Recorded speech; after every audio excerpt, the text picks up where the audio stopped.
Bonjour à toutes et à tous l'équipe, j'espère que vous allez bien. Pour cette nouvelle vidéo, surtout pour le résumé complet de la 3e étape du Tour de France 2024, toujours en Italie, pour ce triptyque, étape 1, étape 2, étape 3. Aujourd'hui, on avait présenté donc dans la présentation d'étape une étape pour sprinter, la première de ce tour. C'est un petit peu le scénario qui se dégage. On est à 30 km de l'arrivée, maintenant à 20 km. Le peloton est groupé, on se dirige vraisemblablement vers un sprint massif. La voici cette étape 3, plus longue étape du Tour de France 2024. 230,8 km entre la ville de Plaisance et la ville de Turin. Quasiment tout plat pour un profil normalement pour les sprinteurs. Aucune échappée aujourd'hui. Seuls 2 coureurs Ineos sont attaqués au début. On fait un peu le spectacle et se sont arrêtés sur le bord de la route. Ça a fait jaser et c'est pas mal tourné sur les réseaux sociaux. Certains ont rigolé, certains ont critiqué. En tout cas, il n'y a pas eu d'échappée aujourd'hui. Là, on voit qu'à 15 km de l'arrivée, c'est les équipes de leaders qui se replacent. La Visma Live The Bike, ici en noir, pour Vingegaard, qu'on reconnaît ici avec son maillot et son dossard 1 du vainqueur du Tour de France 2023. Et Pogacar avec son équipe UAE. Les équipes de leaders qui se replacent, un peloton groupé. Une chute pour un coureur de la Soudal Quick-Step, c'est Casper Pedersen qui va repartir finalement. La Astana dans sa stratégie de course autour de Mark Cavendish pour un sprint massif. À noter la Arkea qu'on aperçoit ici pour Arnaud Démare, la Intermarché pour Binyam Grimaille, la Education First c'est pas pour un sprinter mais c'est pour bien placer Carapaz qui est dans la même seconde que Pogacar et Vingegaard, c'est pour aller chercher le maillot jaune. En gros le coureur le mieux placé à l'issue de cette étape pour être maillot jaune, soit Pogacar, soit Carapaz, soit Vingegaard. Peloton groupé à 10 km de l'arrivée, ça commence à rouler vite, les trains de sprinters commencent à se dessiner, la Cofidis autour du français Brian Cocard. Une nouvelle victoire française ou pas aujourd'hui? C'est ce qu'on se demande, est-ce qu'on aura le triplé de victoire française? Le Tour de France c'est le sport mais c'est aussi le patrimoine français avec ici le pavillon de chasse de Stupinigi. Bon là c'est en italien en l'occurrence mais on peut apercevoir le patrimoine plus européen. Bien sûr après on retournera en France dès demain. En tout cas très très beau complexe de château. On retourne maintenant à la course, on a 7 km de l'arrivée, les Uno-X qui se replacent pour certainement Magnus Cort Nielsen, les Intermarchés autour de Binyam Grimaille, les Lidl Trek autour de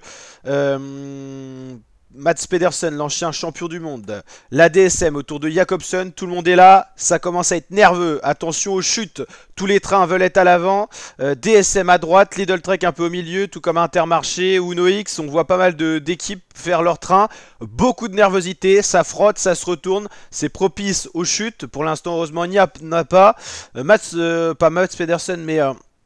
le champion du monde actuel, Mathieu Van Der Poel, a subi une crevaison. Il ne sera pas là pour accompagner Philipsen. Voilà, pour la Alpecin de Sunnings. C'est nerveux. En tout cas, lui ne sera pas dans le peloton pour jouer un potentiel sprint. Et attention, chute à gauche de la route.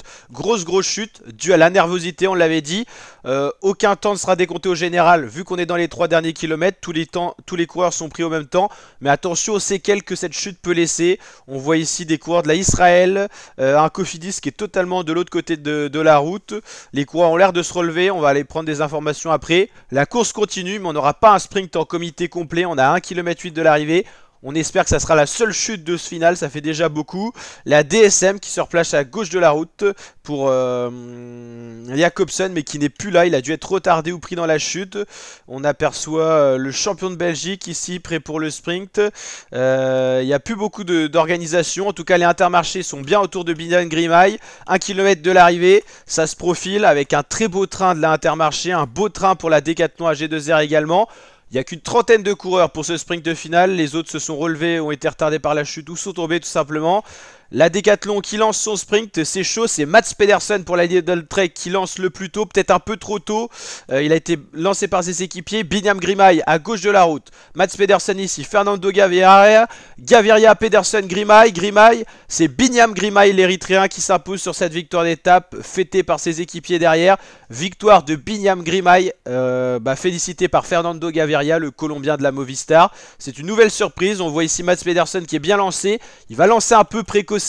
Gavirien qui revient fort à gauche de la route, mais c'est Binyam Grimaille qui a vraiment la puissance d'aller se téléporter sur la ligne d'arrivée.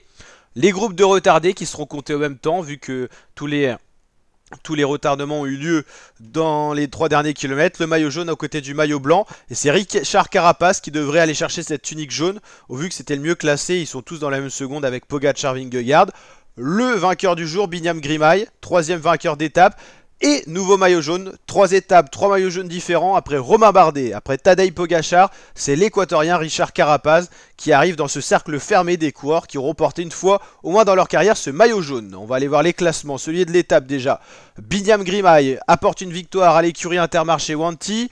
Fernando Gaviria 2e, Arnaud Delis 3e, Mats Pedersen seulement 4e. Il a été un peu trop dans l'anticipation. Dylan Groenewegen fait 5 pour la Jayco Alula, Phil Banos 6, Fabio Jakobsen décevant 7ème, Ballerini 8ème, Sam Bennett 9ème, premier français, et c'est pas terrible, Brian Cocard 10ème, Ricard, Turgis, Vandenberg, Carapaz. Grâce à cette 14ème place, Richard Carapaz porte ce maillot jaune. Et puis voilà, tous les coureurs seront décomptés dans le même temps. Est-ce qu'il y a vraiment eu des gros retardés au-delà des 3 derniers kilomètres? Oui, à partir de ceux-là, ils se sont relevés, Victor Campenart et tout ça. Enfin même là, ouais, ok. On va quand même regarder, checker un petit peu. Ils sont tous dans le même temps, sauf à partir de là. Ok, Christophe Laporte, tout ça, Fulslang, Van Der Poel. Il y a quand même quelques coureurs qui se sont relevés. On va aller checker maintenant tous les classements généraux. Richard Carapace, on l'a dit, nouveau maillot jaune devant Pogacar, Evenepoel et Vingegaard. Ils sont tous les 4 dans la même seconde. Donc vous allez voir que selon les arrivées, c'est le mieux placé à chaque fois qui portera le maillot jaune. C'est assez rare d'avoir 4 coureurs dans le même temps. C'est le cas en tout cas autour de ces 4 là, qui sont quand même des sacrés coureurs. Notre meilleur français, c'est Romain Bardet à 6 secondes. On a Guillaume Martin qui est dans le top 10 aussi, ça fait plaisir. Et puis pour l'instant, on a quoi? On a toujours 23 coureurs en 21 secondes. Tous les autres ont perdu déjà un petit peu de temps. Le maillot vert, on va aller voir qui c'est justement. C'est Abramson qui garde son maillot vert malgré le sprint massif. Binyam Girmay se replace bien. Meilleur grimpeur, c'est également Abramson. Ça sera porté par Madouas du coup, parce que le maillot prioritaire c'est le maillot vert. Meilleur jeune Evenepoel, meilleure équipe Movistar et plus combatif du jour. Je sais pas, ça a été qui? Ça a dû être difficile à élire, sachant qu'il n'y avait pas d'échappée. N'hésitez pas à liker la vidéo si elle vous a plu, vous abonner, partager. Et je vous dis à très bientôt la team pour de prochaines vidéos. Ciao ciao.